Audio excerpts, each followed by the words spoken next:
Vamos a comenzar, ya somos varios. Vamos a orar. Señor, te damos gracias por tus bendiciones, gracias por tu palabra que nos has dado, por tu espíritu que nos enseña. Ayúdanos, Señor, a escuchar lo que tú tienes para decirnos en esta noche. Que crezcamos en nuestro compromiso contigo, nuestra dedicación a ti. Que crezcamos en el entendimiento de tu voluntad para nuestras vidas. Y que crezcamos en el valor para obedecerte a ti, para amar como tú amas, sin límites y con todo el corazón. En el nombre de Cristo, levantamos a ti esta hora para que se haga tu voluntad en el nombre de Jesús. Amén. Amén. Muy bien, pues hoy llegamos al capítulo es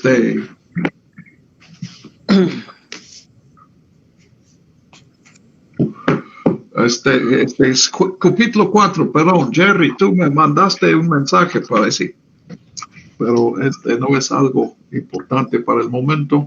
Alondra, bienvenida. Ángeles, qué gusto en saludarte. Buenos días. Buenos días, Alondra. Entonces, pues el capítulo 4 habla de la soberanía. Podemos, pues un comentarista comenta que el capítulo 3 nos revela lo falso de la religión del mundo, o los límites a la religión del mundo. El capítulo 4 revela los límites de la autoridad política en el mundo. En el capítulo 3 es una competencia de dioses. El dios es de la estatua elevada por Nabucodonosor, en competencia con el verdadero Dios de los tres amigos, Sadrach, Mesach y Abednego. Aquí, pues, es el Dios como rival de Nabucodonosor, el emperador, y se presenta como una carta que Nabucodonosor escribe a su imperio. Él dice Nabucodonosor a todos los pueblos, naciones y lenguas que habitan en toda la tierra. Ahora, vamos a ver que en medio de esta carta, el autor deja esta imagen de la carta y nos está narrando los eventos.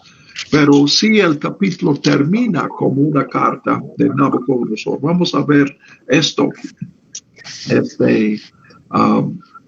sobre la marcha. Entonces, él escribe a pueblos, naciones y lenguas que habitan en toda la tierra. Hace 8 días vimos este tipo de lista. Pueblos, naciones y lenguas son sinónimas que se acumulan para enfatizar algo, tal vez la importancia de quien escribe, el emperador. A fin de cuentas vemos que esto está exaltando a Dios. Parece que hay algún micrófono abierto. Maribel, ¿puedes apagar tu micrófono, por favor? Porque me estoy escuchando en un eco. Muy bien. Entonces, pues, paz le sea multiplicada. Vemos el saludo como en las cartas de Pablo, paz, el deseo de paz, que es el saludo judío. Y luego él dice, me ha parecido bien declarar las señales y milagros que el Dios Altísimo ha hecho para conmigo. Entonces, el soberano del mundo reconoce la soberanía divina. El soberano mundanal reconoce al soberano celestial. Entonces, vamos a ver, él narra que fue su experiencia. Él tiene un sueño, como vemos en el capítulo 2, es la misma escena, una escena que algunos piensan depende de Génesis, las experiencias de José. Y sí vemos semejanzas entre José y estos capítulos de Daniel 2 y 4. Él tiene un sueño, llama, versículo 7, a los magos, encantadores, caldeos, adivinos, lista semejante a lo que teníamos en el capítulo 2. Y les conté el sueño, pero no me dieron a conocer su interpretación. Entonces, creo que ya he comentado, pero una cosa que observamos en esta sección de Daniel, los capítulos del 1 al 6, es que básicamente cada capítulo comienza en el mismo lugar y termina en el mismo lugar. Termina en una manifestación de la realidad del Dios de estos personajes. En la mayoría de los capítulos, Daniel, en el capítulo 3, de sus tres amigos. Y comienza con ellos en desventaja de alguna manera. En el capítulo 1, se acuerdan que fue la situación que fueron escogidos por el emperador para su servicio. Pero el entrenamiento y el estilo de vida en el palacio amenazaba su identificación como seguidores del Dios verdadero. Pero Dios proveyó y ellos pudieron mantener su estilo de vida en cuanto a la comida. En el capítulo 2, Nabucodonosor tiene un sueño. Ni se acuerda del sueño, nadie le puede ayudar, pero Daniel es el que pide la oportunidad y finalmente Dios le revela el sueño y también la interpretación. En el capítulo 3, pues otra vez, o sea, nunca, pues, en este capítulo 4, en medio del capítulo encontramos que ya hay una relación entre Daniel y Nabucodonosor. Pero en este principio, en el versículo 7, parece que Nabucodonosor no conoce a Daniel, porque él pide a otros, y dice el 8, al final entró delante de mí Daniel o Beltesazar, en quien hay espíritu de dioses santos. Entonces, Nabucodonosor le narra su sueño y Daniel interpreta su sueño. Se cumple lo que es profetizado en el sueño y Nabucodonosor termina adorando y llamando a todos a adorar al Dios de Daniel. Entonces, entienden lo que yo estoy diciendo, que siempre es paralelo, no hay un conocimiento que se acumule. Comenzamos siempre del punto de cero, y en este caso es por el versículo 7. Si Nabucodonosor ha tenido la experiencia que leímos en el capítulo 2, esperaríamos que el primero a quien consultaría hubiera sido Daniel. Pero por eso digo que estas historias son paralelos. Aquí no se trata de una nueva manera de acercarnos a la Biblia, de traer a la Biblia algo ajeno a una idea, por ejemplo, de la ciencia, que requiere que nosotros no interpretemos a la Biblia de la manera tradicional. Se trata de lo que leemos en la misma escritura. Entonces, aquí yo he descubierto que en mí yo estaba imponiendo a la Biblia, una idea tradicional de la Biblia en lugar de escuchar lo que la Biblia está diciendo. Entonces, por eso digo que estos capítulos son paralelos. Vamos a ver también en el capítulo 5, ya no es Nabucodonosor, sino Belsasar, un nombre casi igual al nombre de Daniel, dado a Daniel, que se presenta en el capítulo 5 como hijo de Nabucodonosor. En la historia sabemos que no fue su hijo,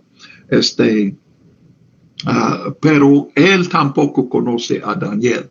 Su mamá sí conoce y presenta a Daniel. En el capítulo 6, otra vez, Darío parece conocer a Daniel, tener una buena opinión de Daniel, pero no toma en cuenta a Daniel cuando él firme una ley de los medos y persas. Muy bien, entonces, pues vamos a entrar en la visión, entonces, el sueño que tuvo Nabucodonosor. Es de un árbol, y ese árbol es grande y da, versículo 11, crecía y hacía fuerte, se hacía fuerte, llegó hasta el cielo. Ahora, esto va a ser un detalle importante, visible desde los confines de la tierra, con follaje hermoso y fruto abundante. En él había sustento para todos, y debajo de él se ponían a la sombra los animales del campo, y sus ramas habitaban, en sus ramas habitaban las aves. Entonces, pues aquí claramente este árbol representa a un rey, uno que da cobertura para los hombres y también para los animales. Probablemente la referencia a los animales recuerda, la intención es recordar a Génesis 1, cuando el hombre fue enviado para tener dominio sobre todos los animales de la creación. Entonces, se está cumpliendo en esta figura. Ahora, cuando les pregunto, reflexionen sobre esto.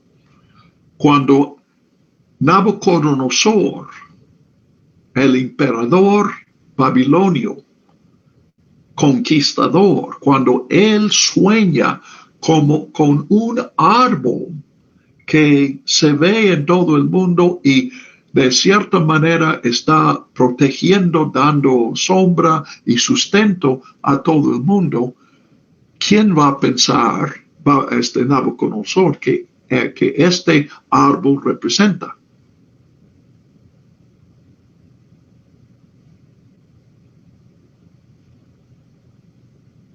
¿En quién va a pensar? Él mismo. Él mismo, exacto. Sí, Elizabeth, ¿tú dijiste? No, Sí. no, ajá. Creo que reconocer tu voz. Exacto. Entonces, pero luego este árbol es cortado, pues una voz viene del cielo. Entonces pensamos en una orden de Dios que se corte el árbol. Pero sí hay un pero en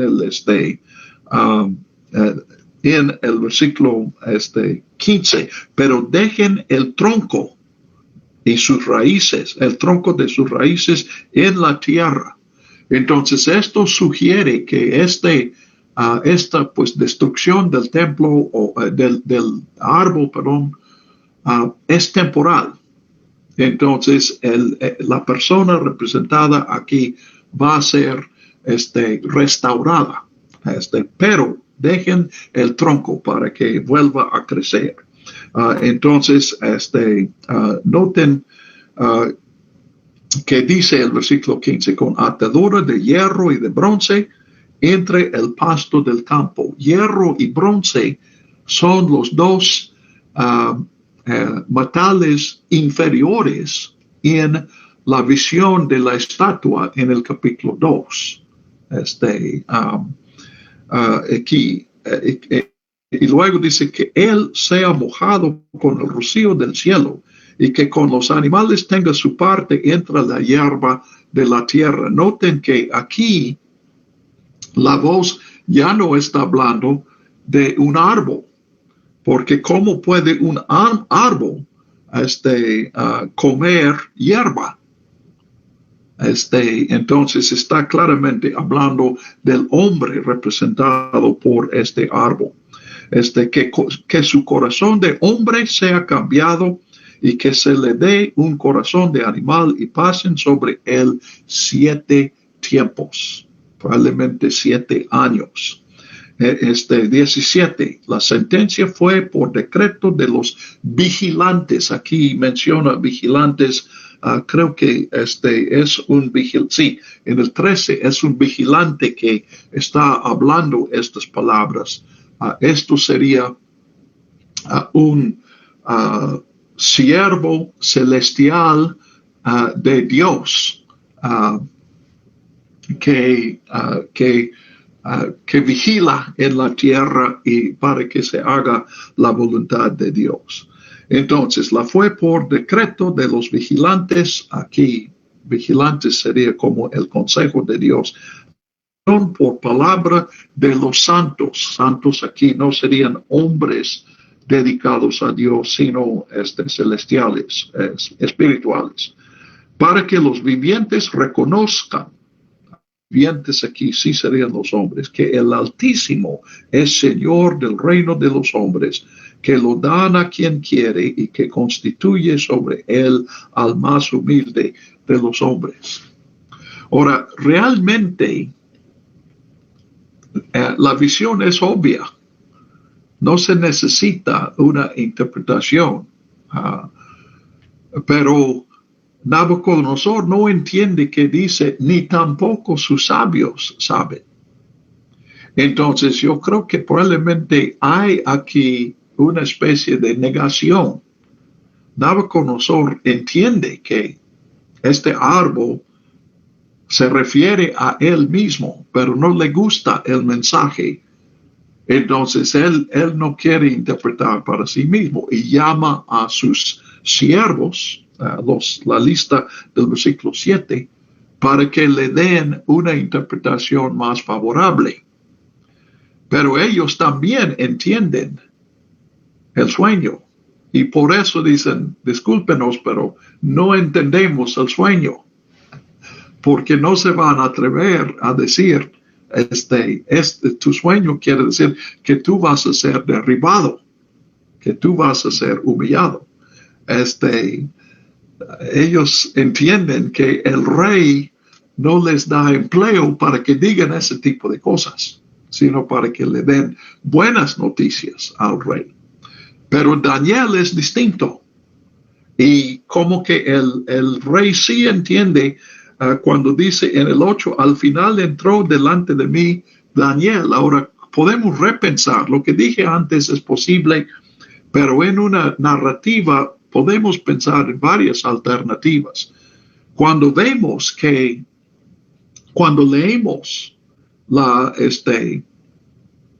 el sueño y entendemos que la interpretación no es difícil, entonces podemos repensar lo que vimos en los versículos 7 y 8. Y como mencioné, es muy probable que estos expertos en sueños sí entienden en la interpretación, pero no les conviene interpretar así al rey. Entonces declaran su ignorancia. Entonces tal vez el rey también, por la misma negación en su corazón, dice, al final entró Daniel. Entonces podemos leer entre líneas que el rey no había llamado a Daniel porque sabía que Daniel le iba a decir la verdad. Pero cuando nadie más le interpreta el sueño, entonces pues como que no le queda ningún remedio y llama a Daniel. Entonces, el versículo 18, Nabucodonosor está hablando Daniel, todavía esto podría ser en términos de la carta, pide que él enseñe, que él diga lo que significa. Y versículo 19, Daniel quedó atónito por un momento y sus pensamientos lo turbaban. Y pensamos, pues Daniel tampoco quiere dar la noticia al emperador. Pero luego el rey dice, Beltesazar, no te turben el sueño ni su interpretación. Entonces él anima, pues aquí ya tenemos la idea más de que él sí ya conoce a Daniel. Entonces dice, sí quiero saber la verdad. Y responde Daniel en el 19 y dice, mi rey, que este sueño sea para tus enemigos y no para ti. Y luego sí da la interpretación en el versículo 20, comienza a describir lo que ya hemos visto aquí, este árbol. Ahora, Jesús da la parábola de la mostaza, de la semilla de mostaza. Habla de una semilla pequeña que crece y llega a ser como un árbol, y dice, y las aves vienen y hacen sus nidos en este árbol en el cual se ha convertido la semilla. Probablemente Jesús está pensando en este capítulo de Daniel. Entonces, da la interpretación 22. Tu grandeza ha crecido y ha llegado hasta el cielo como el árbol, y tu dominio hasta los confines de la tierra. En el sueño dice, se podía ver el árbol desde los confines de la tierra. Entonces, dice, pues derribar, esta es la interpretación, versículo 24, es un decreto del Altísimo que Dios ha dado sobre mi Señor el Rey, dice Daniel. A ti te echarán de los hombres, y junto con los animales del campo estará tu morada. Comerás hierba como los bueyes, serás mojado por el rocío del cielo, 7 tiempos, tal vez 7 años pasarán sobre ti, hasta que reconozcas que el Altísimo es Señor del reino y de los hombres, y que lo da a quien quiere. Dios da a quien quiere el reino. Noten, yo brinqué parte del versículo 17, volvamos ahí, porque aquí tiene la nota, el Altísimo da el reino a quien quiere. Dice algo semejante en 17, cuando Nabucodonosor está narrando su sueño. Dice, la sentencia fue por decreto de los vigilantes, para que los vivientes reconozcan que Altísimo es Señor del reino de los hombres, que lo da a quien quiere, la misma frase aquí, y que constituye sobre él al más humilde de los hombres. Ahora, al más humilde, vamos a ver más adelante en el capítulo 7, que después tenemos en el 7 4 etapas de la historia, como en el capítulo 2. Pero después de eso, Dios da el imperio a sus santos, a los hombres en la tierra.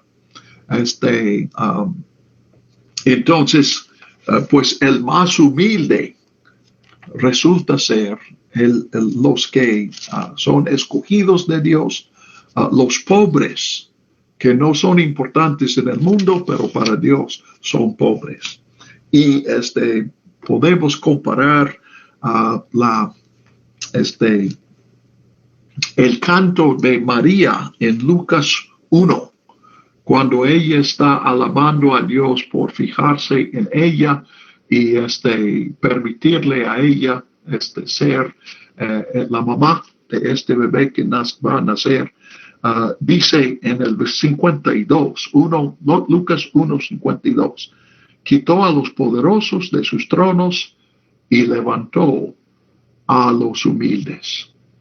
Entonces, podemos ver aquí, los primeros lectores no verían eso en Daniel capítulo 4, pero nosotros podemos ver aquí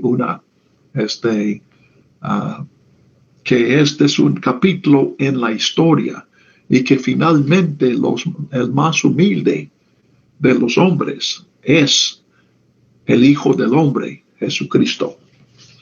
Ok, entonces pues noten en el 27, volviendo a Daniel 4, por tanto, oh rey, el 26, todavía no he tratado el 26.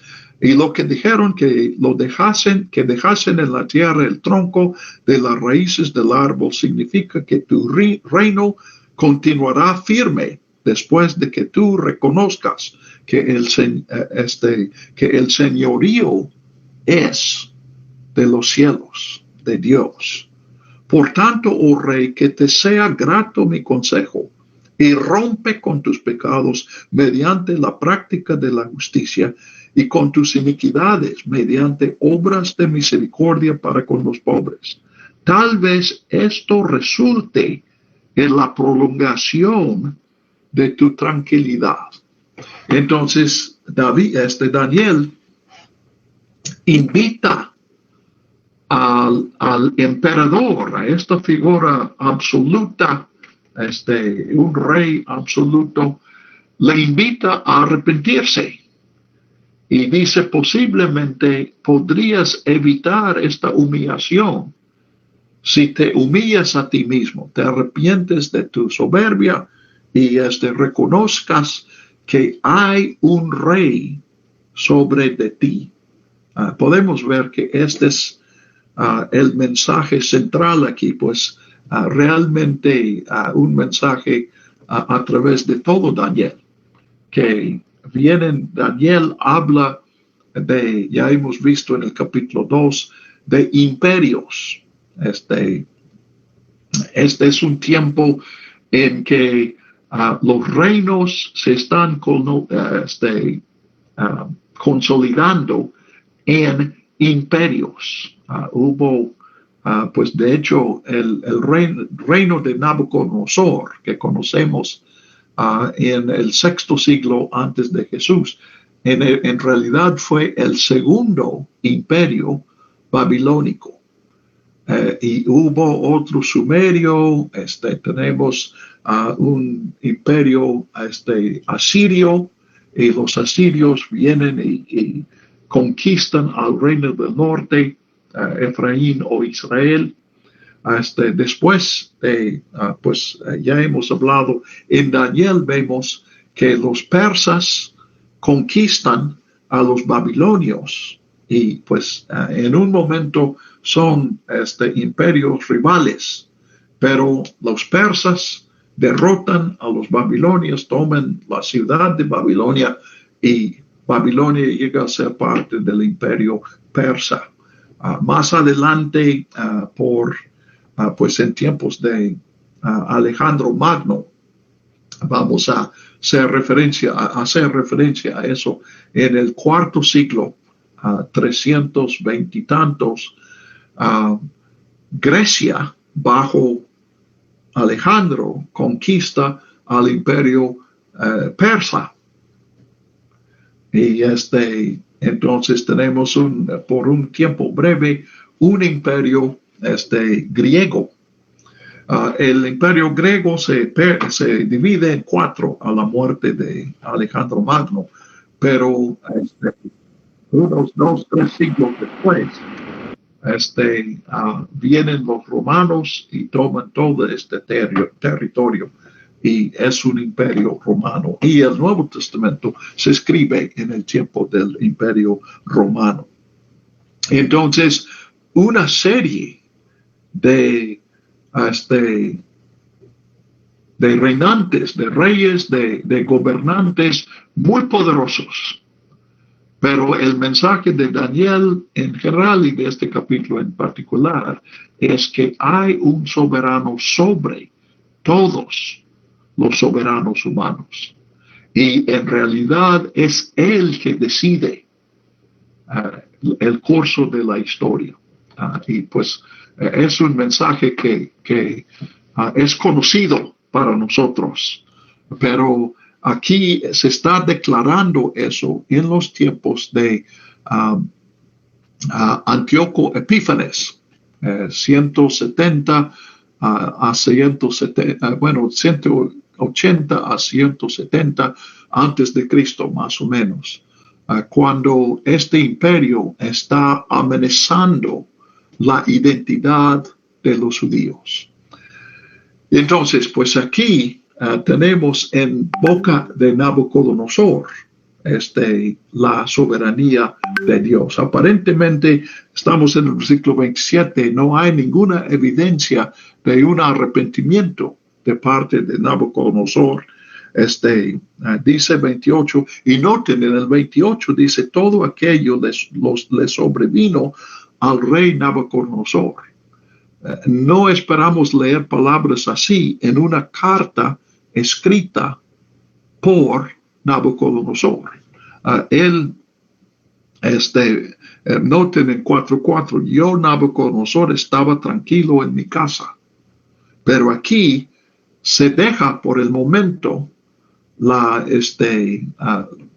ficción de una carta de Nabucodonosor y leemos la historia. Más adelante va a tomar otra vez la palabra Nabucodonosor y termina su carta diciendo que todos deben adorar a este Dios altísimo.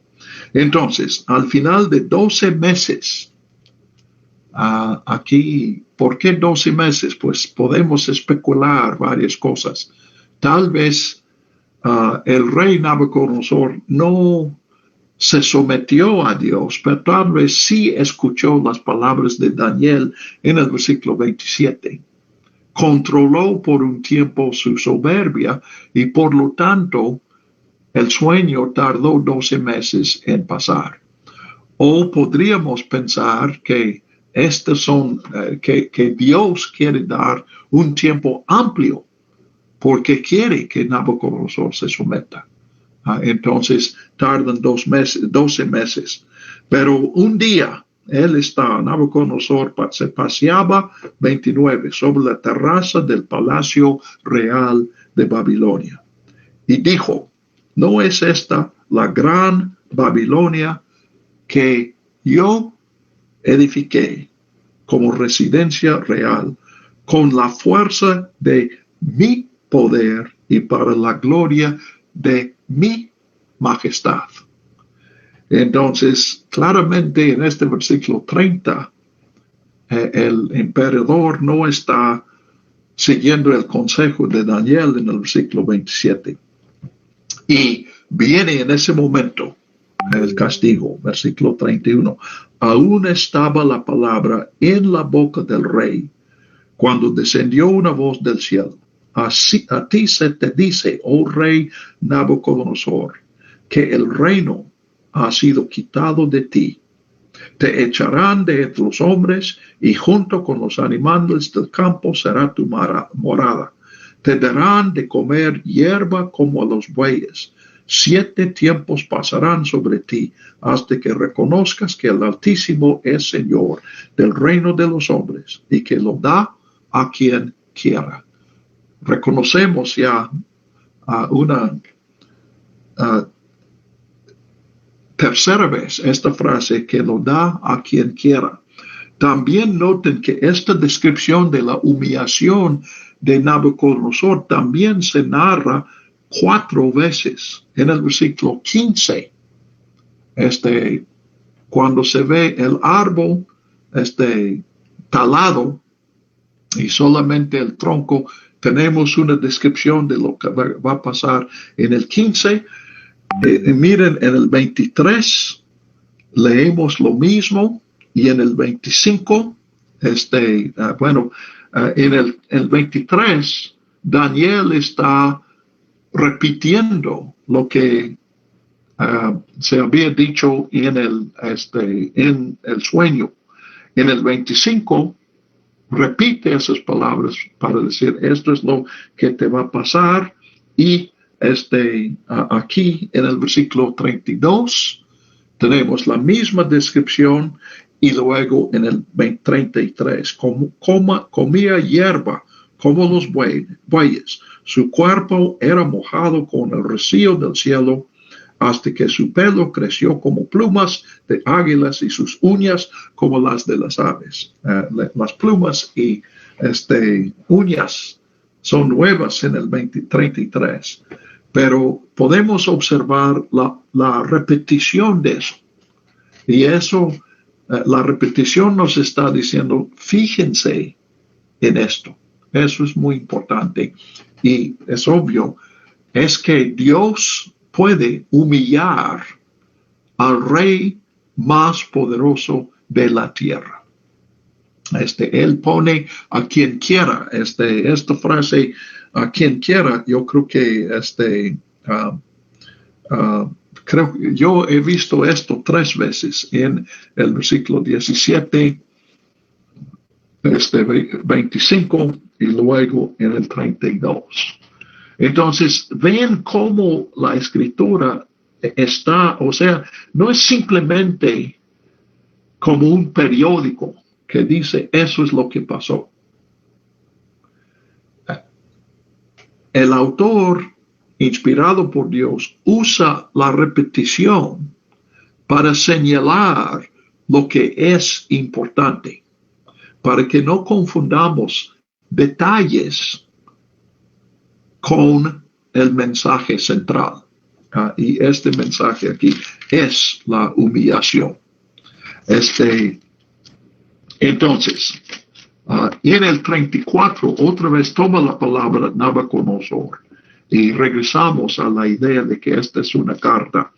Pero al cabo de los días, estos 7 tiempos, yo, Nabucodonosor, creo que al cabo de los días, otra vez, ya habiendo visto lo que hemos visto, notamos que aquí este es el plazo que Dios ha fijado. Al cabo de los días, yo, Nabucodonosor, alcé mis ojos al cielo y me fue devuelta la razón. Proverbios 1:7 dice, el temor de Dios es el principio de la sabiduría. Entonces, pues aquí estamos viendo lo mismo en una historia. Dios en su misericordia llama, y esta vez, pues, Nabucodonosor no puede contestar como un rey poderoso, porque ya no es un rey poderoso. Es como un animal.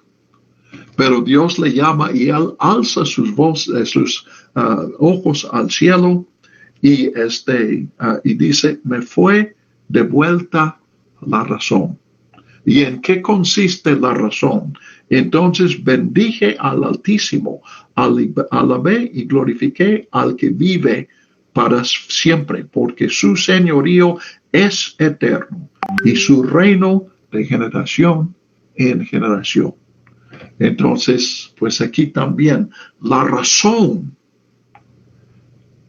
no es, bueno, en la enseñanza, la razón no es la capacidad para rasurarse, para buscar un lugar para dormir y no simplemente caerse en el campo como una bestia. La razón no es tener el poder para gobernar sobre un imperio. La razón es tener la sabiduría para adorar al verdadero Dios. Entonces, él sigue adorando a Dios en 35. Todos los habitantes de la tierra son considerados como nada. Él hace según su voluntad con el ejército del cielo y con los habitantes de la tierra. Él hace según su voluntad. Había dicho 3 veces antes que Él quita a quien gobierna y Él pone a quien quiera. Pues aquí la misma idea en otras palabras. No hay quien te detenga su mano, ni quien diga qué haces. Ahora, yo creo que Nabucodonosor está entendiendo que cuando él expresa su soberbia en el versículo 30, en efecto, Dios le está diciendo, ¿qué haces? Con 7 años de bestialidad, Dios está diciendo, ¿qué haces? Pero él reconoce, nadie a Dios dice, ¿qué haces? En el mismo tiempo me fue devuelta la razón, 36, repite eso del 34, y mi dignidad y mi esplendor volvieron a mí para gloria de mi reino. Mis altos oficiales y mis nobles me buscaron. Yo fui restituido a mi reino y me fue añadida aún mayor grandeza. Ahora yo, Nabucodonosor, alabo, exalto y glorifico al Rey de los cielos, porque todas las obras son verdad, sus obras son verdad y sus caminos son justicia. Él puede humillar a los que andan con soberbia. ¿Ok? Bueno, ya tenemos una vista de pájaro de este capítulo. Quiero recalcar algunos enseñanzas. ¿Qué significa esto para nosotros? ¿Y qué significaba para los que leyeron el libro de Daniel en los años 170 y tantos antes de Jesús? Como mencioné, el poder terrenal aquí está confesando el poder de Dios. Uno que reina por un tiempo confiesa a otra persona cuyo reino no está sujeto al tiempo. Su reino es eterno. Pues podemos ver esto desde el principio del fin. También noten que en el versículo 15 y otra vez en el versículo 23 tenemos pero. El contexto es derriben el árbol y las instrucciones para derribar en el versículo 14 y en el versículo 23. Y después de eso tenemos pero dejen el tronco en el versículo 15 y en el 23, pero dejen el tronco. Entonces, podemos comentar que en el juicio de Dios, el juicio de Dios suele incluir un pero. Vemos eso de manera muy clara en el Apocalipsis, que Dios no manda el castigo porque esté enojado. Inclusive Dios en el Apocalipsis nunca dice que Dios manda el juicio porque sea justo, sino que el mensaje del Apocalipsis es Dios manda el juicio para advertir a las personas para que se arrepientan. Y aquí vemos lo mismo en el caso de Nabucodonosor. Y podemos ver aquí que Dios le da la oportunidad de evitar lo que le va a pasar. Su soberbia le está llevando a esta manía, esta demencia. Pero Dios le manda un sueño y le manda a un profeta para interpretar el sueño, para que no llegue a eso, para que él se arrepienta antes de que suceda. Pero eso no es suficiente. Y Nabucodonosor persiste en su soberbia y por lo tanto viene lo que se advirtió. Pero siempre hay una alternativa o suele haber una alternativa. Dios quiere arrepentimiento. El propósito de la demencia es que el gran rey Nabucodonosor reconozca que el señorío es de los cielos.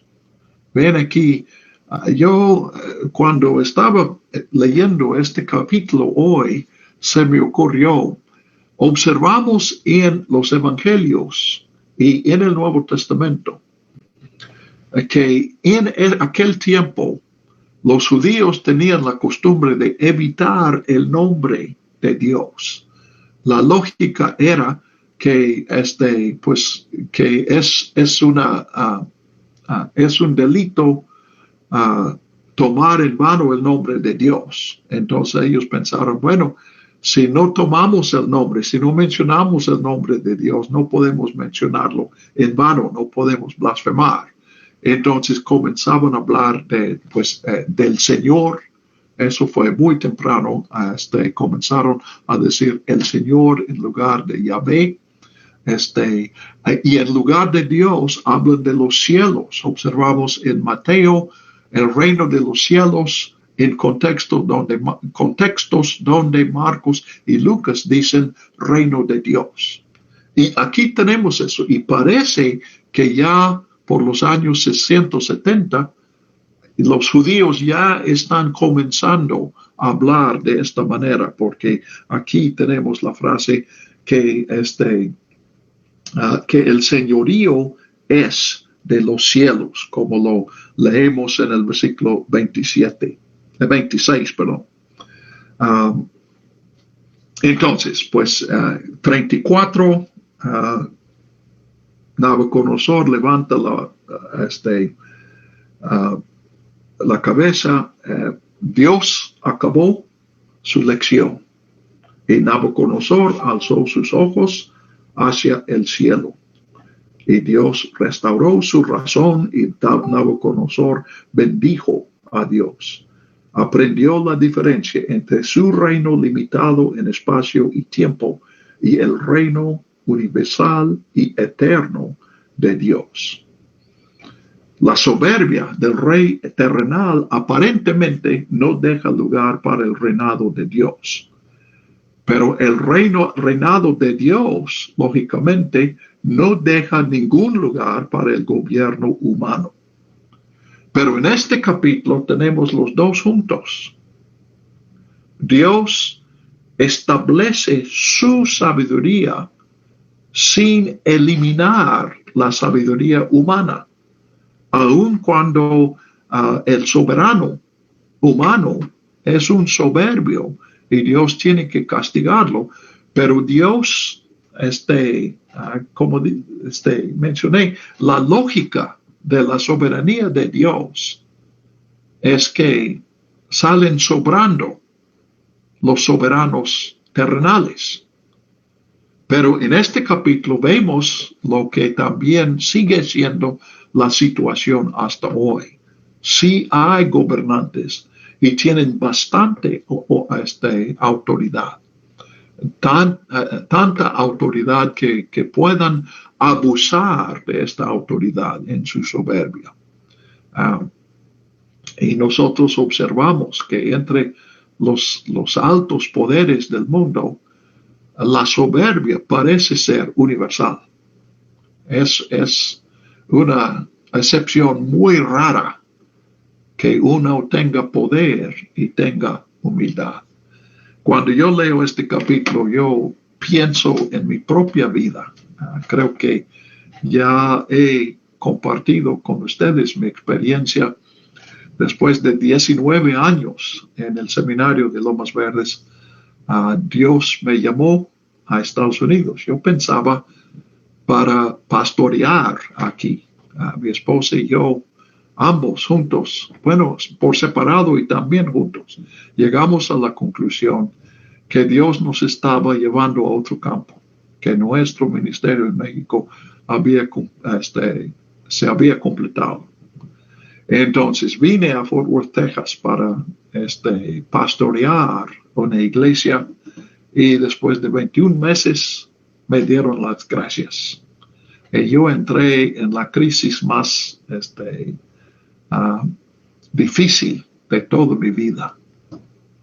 Y me di cuenta, pues como ustedes ven, y ustedes conocieron hace años, a la primera vez que yo fui a Nextlalpan, Dios me abrió la oportunidad de vivir aquí y viajar a México. Y ahora ni tengo que viajar, puedo contactarles por medio de Zoom, estando aquí. Y fue una lección importantísima para mi vida. Dios me llevaba a un lugar en México para que pudiera servir, pudiera enseñar y pudiera pues ser reconocido, como algunos de ustedes me han reconocido y me han dado piropos como buen maestro. Pero cada sábado yo regresaba aquí a Fort Worth, Texas, donde nadie me conoce. Y nadie reconoce mi ministerio, ni saben lo que estoy haciendo, ni piensan que es importante. Entonces, una semana de ministerio y una semana de humillación, de humillarme, aprender a humillarme. Ahora parece que Dios sigue haciéndolo, porque en el día tengo 2 horas de estar con ustedes y 22 horas de estar en Fort Worth, donde nadie me conoce. Nos parece que Dios piensa que necesito más tiempo, y han sido más de 7 años ya, pero la soberbia sí fue y sigue siendo un problema muy difícil en mi vida. Y me identifico con este capítulo y con Nabucodonosor. Ok, voy a hacer una pausa para ver si hay preguntas sobre la historia. Ahorita estamos viendo lo que tenemos en Daniel y cómo se aplica. También yo quiero considerar la historia y de dónde viene esta narrativa que tenemos en el capítulo 4. Pero antes de presentar eso, quiero ver si ustedes tienen algún comentario o pregunta sobre la historia, o tal vez algo que tú ves en esta historia. Tan pronto como lo llamo, me escucha, ignorarme no se hace guarda.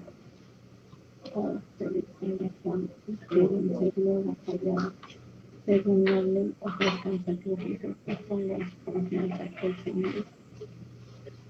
Muchos dicen que no hará. Estoy escuchando. Areli, ¿tienes 2 ventajas abiertas? Los veo a ustedes, pero tengo otro que dice Areli aquí. Pero no sé si a lo mejor es otra Areli. Ok, muy bien. Creo que el sonido estaba de eso. Muy bien. ¿Alguien quiere hacer una pregunta o comentario?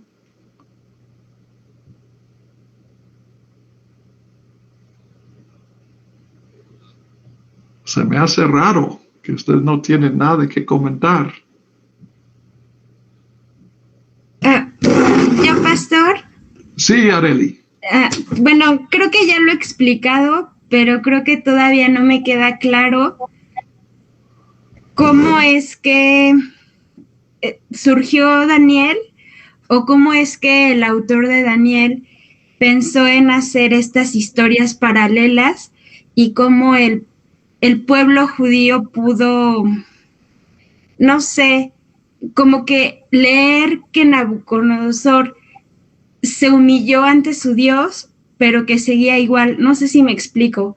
Como que no me hace sentido el leer de, no, sí, este rey reconoció a nuestro Dios, supo quién era, Dios lo humilló, pero todo siguió siendo igual. Como que no termino de entender el propósito que tuvo esto para los judíos, que tiene Daniel como al mostrarnos estas historias, como lo dice una y otra vez, empezando desde cero. Ajá, sería como esa mi pregunta. Sí. Para mí, lo que mencioné del paralelo, como dices, que Nabucodonosor profesa un cambio, pero no cambia, porque ya lo vimos 2 veces antes y no ha aprendido nada. Aquí volvemos a la cuestión de la inspiración, y les he mencionado esto, pero brevemente quiero presentarlo otra vez. Me parece que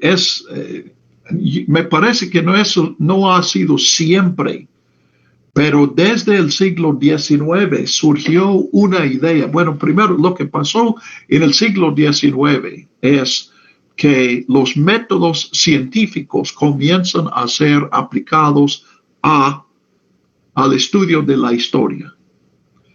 Y cuando se aplica a la historia, bueno, la Biblia está llena de historia, entonces tarde o temprano se le va a ocurrir a alguien aplicar esos métodos a la Biblia. Y eso produce una crisis, porque los historiadores, uno de sus principios es que si lees de un milagro, esta es una invención del autor, porque los milagros, este es el punto de vista científico, que los milagros no suceden. Todo sucede de acuerdo a leyes naturales. Ahora, la ciencia funciona así. La ciencia los milagros no son admisibles en la ciencia, porque la ciencia está estudiando causas. Entonces, algo que no tiene causa no puede ser estudiado por la ciencia. Muchos científicos piensan que la ciencia enseña que los milagros no pasan. Este es un malentendido de la ciencia. Simplemente es algo que la ciencia no puede estudiar. Es igual que si estudias la literatura, eso no te ayuda a entender la matemática. O los conocimientos de la matemática no te pueden ayudar en interpretar la literatura. Entonces, pues, lo que pasó fue que algunos cristianos dijeron, pues aquí la ciencia nos ha ayudado a entender el meollo de la escritura. Y estas historias son invenciones, pero el mensaje de la Biblia es un mensaje de buena voluntad, el respeto mutuo entre los hombres. Y este es el mensaje de Jesús. Ahora, finalmente siguió el proceso y se dieron cuenta, eso no es cierto. El mensaje de la Biblia no es un mensaje simplemente de buena voluntad y respeto mutuo entre los hombres. Es la historia de una intervención de Dios. Bueno, pero antes de que se desmintiera esto, algún grupo de cristianos dijeron, no, la historiografía más bien comprueba que la Biblia es palabra de Dios. Pues eso tampoco es cierto. No creemos que la Biblia sea palabra de Dios porque historiadores han examinado la Biblia y nos han dicho que es un libro especial. Descubrimos que es palabra de Dios porque toca nuestra vida. Y en todas las generaciones esto ha sucedido. Entonces recibimos testimonio de otros que han sido cambiados por la Escritura. Bueno, entonces estos que reaccionaron de una manera incorrecta a la historia, dijeron lo que tenemos en la Biblia es historia perfecta. Ahora están tomando un concepto humano de lo que es la historia y luego decir, aquí tenemos historia, un concepto humano, como Dios escribiera historia. Pues no, primero, Dios nunca ha sido historiador. El propósito de Dios no es escribir una historia perfecta. Dios nos da la Biblia porque tiene un mensaje para nosotros. Bueno, entonces esto llega a ser personal para mí, porque yo estudié pues una parte, tal vez el centro de mis estudios de la Biblia, especialmente los más avanzados, fue precisamente el estudio histórico. Entonces, tuvo un resultado negativo y ustedes han escuchado algo de eso en el estudio de Daniel. Y precisamente ya no tengo que decir, no, estos eventos sucedieron tal cual vienen en Daniel porque esta es palabra de Dios. Yo tengo otro entendimiento de la palabra de Dios. Entonces, no estoy tratando de imponer la historia, conceptos humanos, científicos, sobre la Biblia. Estoy tratando de escuchar lo que la Biblia realmente dice.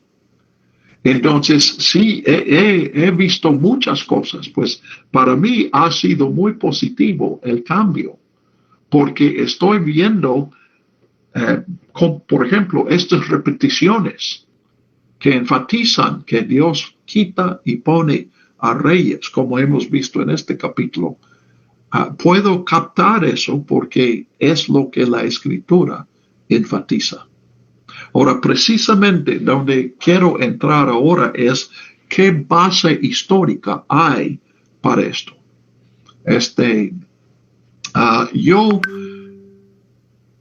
Mi hipótesis, yo no soy experto en eso, pero mi hipótesis es que los capítulos del 1 al 6 ya existían cuando el autor escribe el libro o compone el libro de Daniel en los años 170 antes de Cristo. En parte porque, pues, 5 de estos 6 capítulos están escritos en arameo y no en hebreo, como el capítulo 1 y como los capítulos del 8 al 12. Entonces, yo creo que no fue el autor que compuso estos. Él tomó estas historias de Daniel y estas historias, Daniel del 1 al 6, o cuando menos del 2 al 6, fue desarrollado por los judíos cuando ellos están sujetos a estos imperios, Babilonia y luego Persia y luego Grecia, y los sucesores de Alejandro. Entonces, yo sí creo que son inventados. No tenemos fuera del libro de Daniel, ni siquiera en la Biblia, tenemos un relato de una conversión de Nabucodonosor. Este capítulo aparentemente está hablando de una conversión de parte de Nabucodonosor. Pero otras menciones de la Biblia, e inclusive los capítulos 2 y 3, nos hacen pensar que no hay una conversión de Nabucodonosor aquí. Y el capítulo 5, Belsasar se presenta como el hijo de Nabucodonosor, pero nunca ha escuchado de Daniel ni tampoco del Dios de Daniel. Entonces, yo sí creo que lo más correcto es entender que esta es ficción, pero nos está diciendo que cuando el rey reconozca la soberanía de Dios o cuando el rey no reconoce la soberanía de Dios, en ambos casos, Dios es el soberano y Dios tiene el control. Ahora, dentro del control de Dios pasan cosas que decimos eso no es de Dios. Pues aquí tenemos a un Nabucodonosor que es muy soberbio. Y vemos en otros capítulos que es muy arbitrario también. Está en los capítulos 2 y 3, está amenazando a la vida de muchos, de sus sabios, de los tres muy buenos servidores que él tiene en el capítulo 3 y de Daniel. ¿Ok?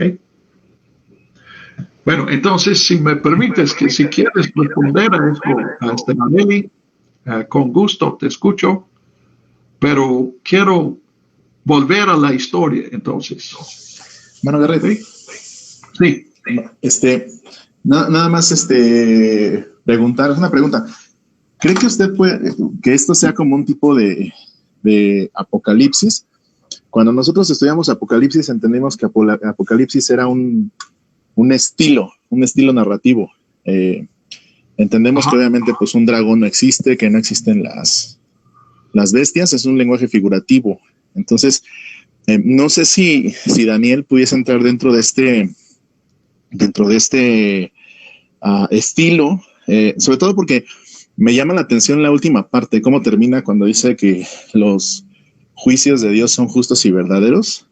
En Apocalipsis se repite varias veces, en el Apocalipsis 16:7 y Apocalipsis 19:2. Una se aplica cuando Dios juzga a la gran ramera y otra cuando están las copas, ¿no? O las trompetas.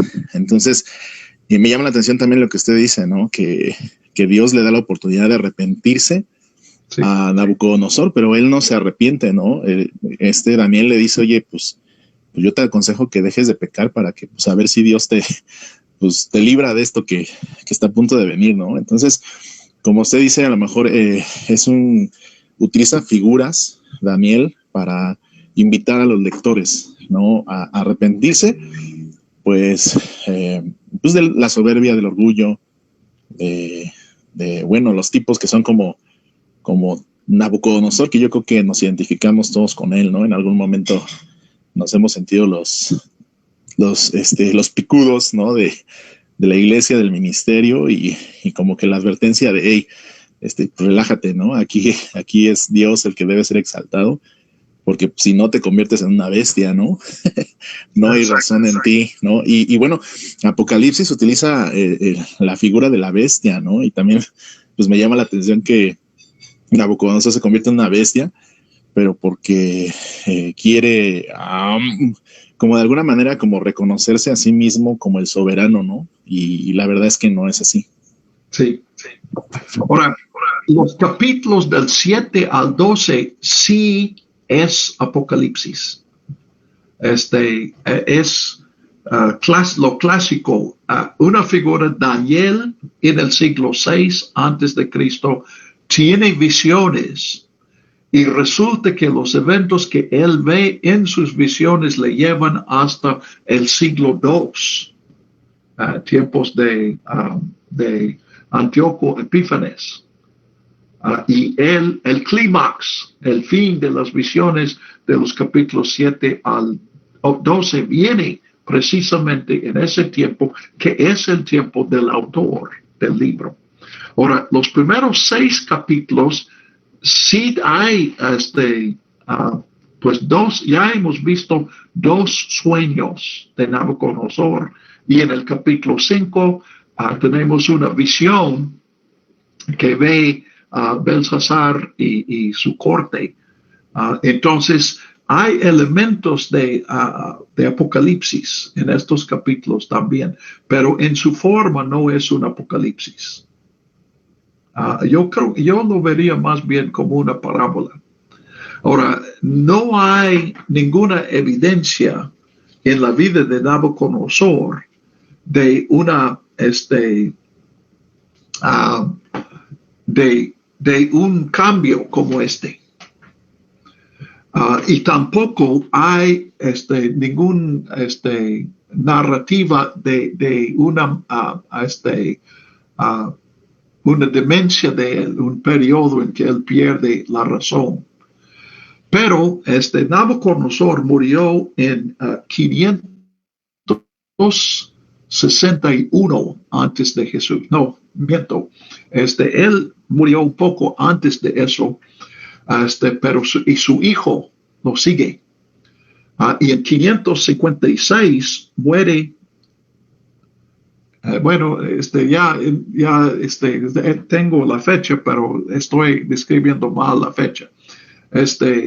Nabucodonosor muere, su hijo es asesinado, y un tiempo después, en 556, un Nabonido o Nabónido toma el trono. Y Nabonido es el padre de Belsasar, que se presenta en el capítulo 5 como hijo de Nabucodonosor.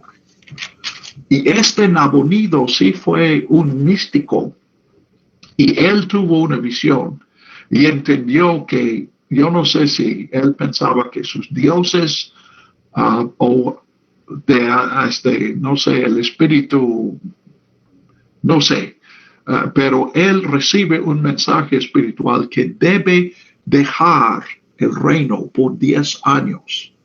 Entonces, él deja el reino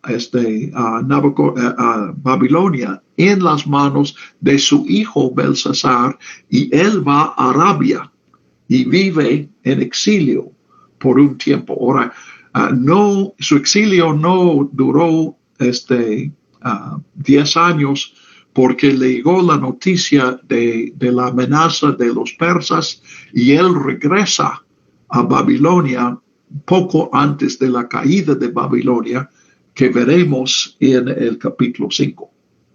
Pero Nabónido, Nabonido, no sé cómo se pronuncia, si es Nabónido o Nabonido, pero él, pues obviamente un rey que deja su reino para vivir en el desierto, se considera un loco.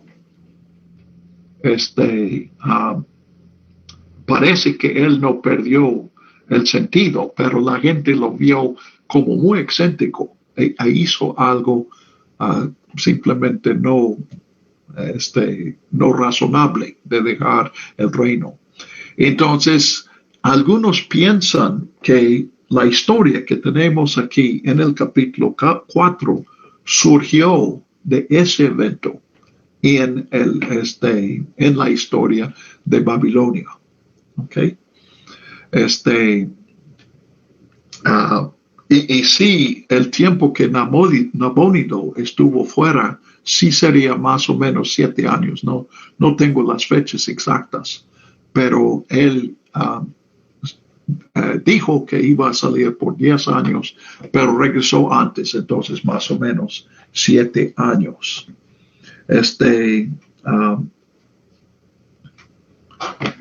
Ok. Entonces, Nabucodonosor es un ejemplo, una advertencia a no ser engañado por el poder y los logros, un modelo para responder al escarmiento y la humillación. Aún más, es una promesa de que las autoridades terrenales están en la mano de Dios, no solamente para el juicio de ellos, sino aún más para la gloria de Dios. Y sí encontramos aquí la gloria de Dios en este capítulo. Ahora, yo lucho para aplicar esto al segundo siglo. Probablemente, sí veo un dato que sospecho que fue importante. El Antíoco, que declara en 170 y tantos que se cancela toda religión aparte de su religión, y manda a sus tropas, y ellos hacen un sacrificio a Dios mayor, que corresponde a Zeus, en el templo de Jerusalén. Antíoco se llamaba a sí mismo Epífanes, y Epífanes quiere decir sabio, Pero los judíos cambiaron el nombre, como hacen los mexicanos, burlándose de todo, y le llamaban, obviamente no en presencia de sus tropas, pero en privado le llamaban Antíoco Epímanes, que quiere decir el loco. Entonces, podemos ver que al leer el capítulo a Daniel 4, ellos identificarían a Nabucodonosor en la historia con Antíoco Epímanes, el loco, que se jactaba de ser sabio, pero en realidad era un loco. ¿Ok? Muy bien, pues ¿otras reflexiones que tienen o preguntas? Bienvenida, Ramsés. Creo que no te había saludado. Elías, creo que sí te saludé. Tere, bienvenida. Dulce, Badaí. ¿Quién más creo que ya les he saludado a todos. Bueno, dejé tiempo para preguntas si no tienen preguntas.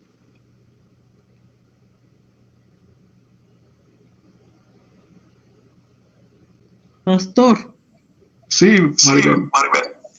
En el capítulo 34 y 37, Nabucodonosor reconoce a Dios como el Dios poderoso y lo glorifica, lo alaba. Eso quiere decir que eso no significa arrepentimiento de su parte. Sí, definitivamente. Entonces, ¿por qué? O no entendí. ¿Por qué posteriormente dicen que no se arrepintió? Ok, sí. Estoy haciendo una diferencia. Apaga porque está retocando aquí, retumbando. En la historia que leemos aquí, Nabucodonosor se arrepienta. Lo que yo dije al final, que yo creo que eso probablemente no es histórico. Aquí no podemos saber, nadie puede decir hoy si Nabucodonosor alguna vez adoró al Dios de Israel o no lo hizo. Y por eso mencioné la cuestión de la historia. Si tu concepto de la inspiración de la Biblia es que Dios está cuidando de que diga exactamente lo que pasó, entonces a fuerzas tenemos que pensar que si este capítulo dice que Nabucodonosor se hizo un adorador del Dios de Daniel, eso pasó en la historia. Pero lo que yo estaba diciendo es que no hay ninguna confirmación de eso. Otra vez, parte de la cuestión es si yo estoy dando valor a las fuentes, la historia como recibimos de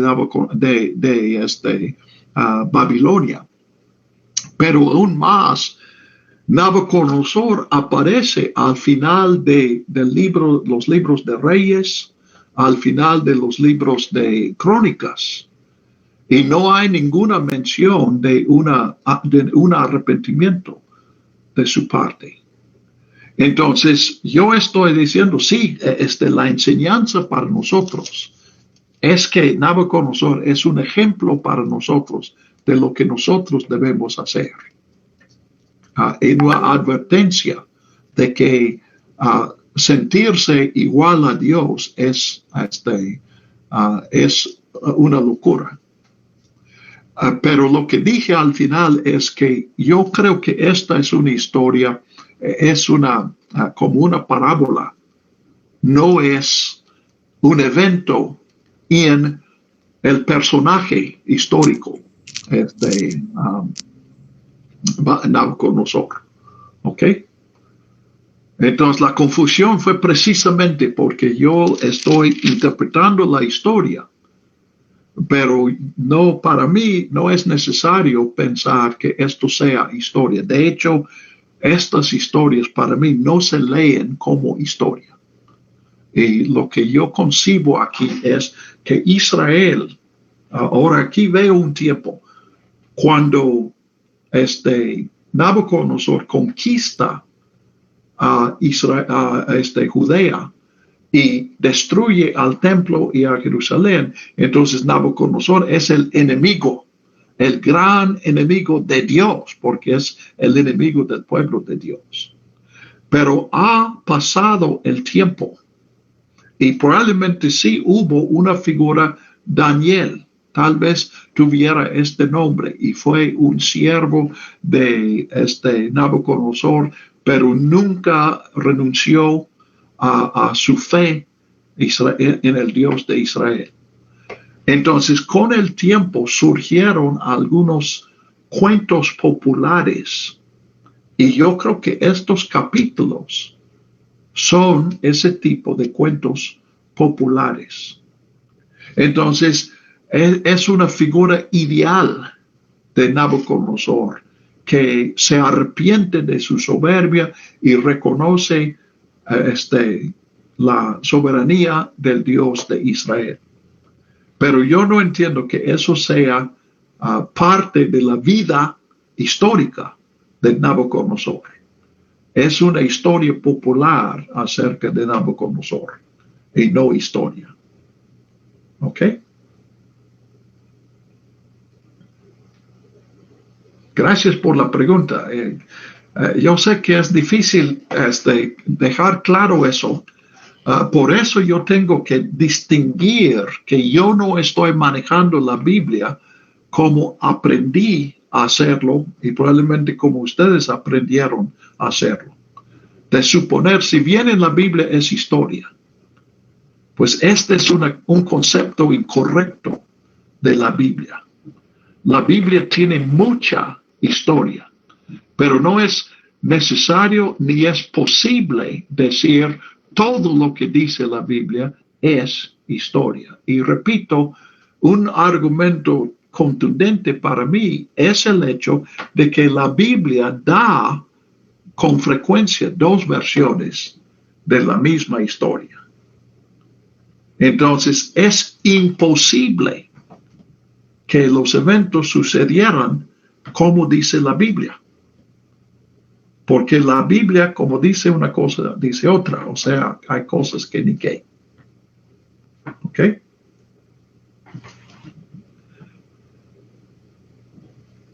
¿Quién más?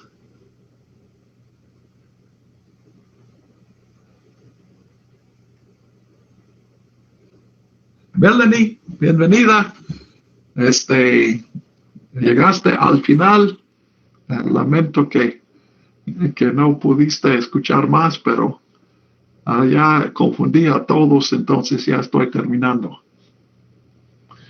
No queda nadie más. Sigan sus reflexiones. Dios los bendiga. Y veremos el capítulo 5 dentro de 8 días. Ya les he dado un poco de introducción aquí. Y estamos viendo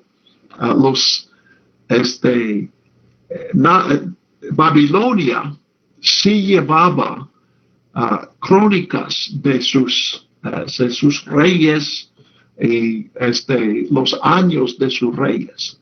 Entonces, por eso nosotros podemos saber que Belsasar no fue literalmente, no fue históricamente hijo de Nabucodonosor. De hecho, no había ninguna relación entre ellos porque el hijo de Nabucodonosor, que tenía el mismo nombre, fue asesinado y fue un golpe de estado. Y si me acuerdo bien de la historia, no fue Nabonido directamente quien encabezó el golpe de estado.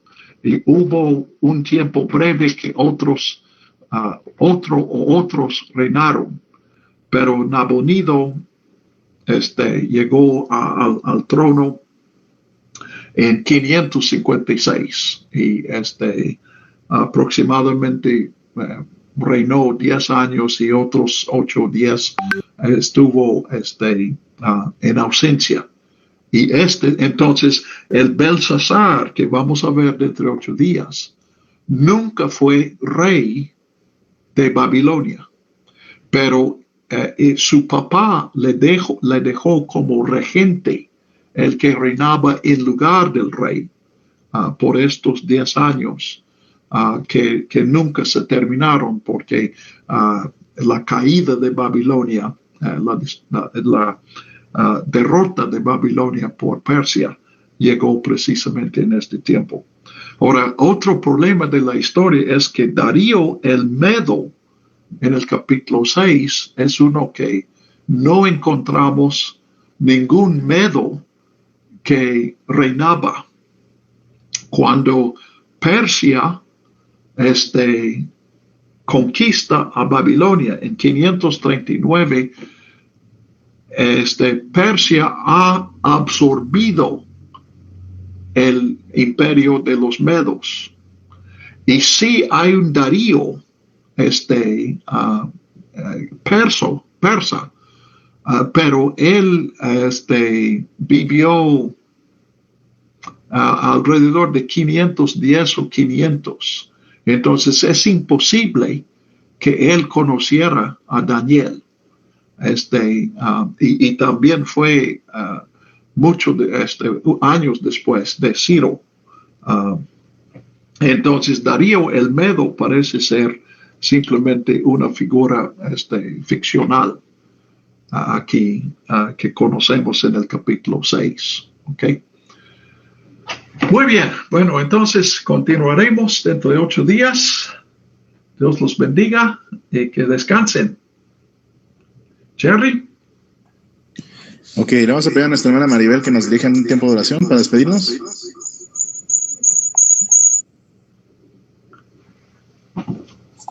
Active su micrófono, querida hermana. Gracias, Señor, te damos en este precioso momento, Padre, porque hemos aprendido, Señor, del amor, del poder, Señor, que tú tienes para con el hombre. Gracias, Señor, por la vida del hermano Garrett, porque a través de él nosotros podemos, Señor, escudriñar tu palabra. Señor, tal vez la hemos entendido a nuestra manera de ser, o como él decía, la forma como nos han enseñado. Pero lo que sí, Señor, podemos estar seguros que tú, Señor, quitas y pones reyes, y que tú humillas, Señor, a todo aquel que cree ser poderoso, Señor, en esta tierra. Gracias, Señor, porque sabemos que lo podemos entender, que lo podemos, Señor, sentir, que solo tú, Señor, eres el que reina en esta tierra, el que reina sobre cada uno de los hombres, Señor. Te pedimos que seas tú el que tal vez, Señor, en pequeños detalles, Señor, de la vida de cada uno de nosotros hemos sido arrogantes, hemos sido, Señor, nos hemos sentido aquel que todo lo puede, Señor, pero tú humillas nuestro corazón, tú humillas nuestras vidas, Señor. Yo sé lo que ahora puedo entender, que delante de ti, Señor, no somos nada y que tú escoges y humillas al que tú quieres. Gracias, Señor, porque lo podemos comprobar y lo podemos experimentar y lo podemos sentir, que solo tú eres el que gobierna nuestra vida, Señor. Gracias te doy por todos los que nos hemos conectado, Señor, que a pesar en mi vida personal, Señor, no le entiendo mucho a esto, pero me has dado la oportunidad, Señor, de escuchar tu palabra. Te pido que estemos tranquilos en esta noche y que nuestro sueño sea placentero. Bendice al hermano Garrett. En el nombre precioso de tu Hijo amado Jesús, te doy gracias. Amén. Amén. Amén. Que descansen. Amén. Que